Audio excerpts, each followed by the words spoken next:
Komisioni Qendror i Zgjedhjeve është drejt përfundimit të gjitha procedurave për të vijuar më pas me procesin e dërgimit me postë tek shqiptarët e diasporës të zarfeve që mbajnë fletën e votimit për zgjedhjet e 11 majit. Në pak ditë komisioni do të shpall fituese kompaninë private pas procesit të tenderimit, e cila do dërgoj fletën e votimit në banesat e shqiptarëve jashtë atë dheut. 10 milion euro pa TVSH do të shpenzohen nga komisioni për 245.808 shqiptar në 85 vende të ndryshme të botës nga të gjitha kontinentet që janë pjesë e listës së zgjedhësve jashtë vendit.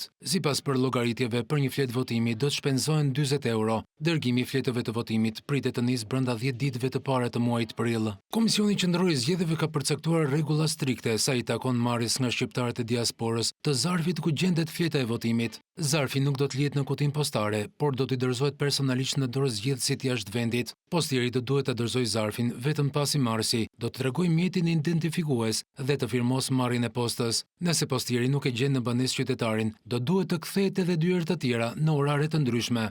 Nëse as herën e tretë qytetari nuk ndodhet në banesë, adresën e së cilës ka deklaruar, atëherë zarfi me fletën e votimit do të kthehet në Shqipëri.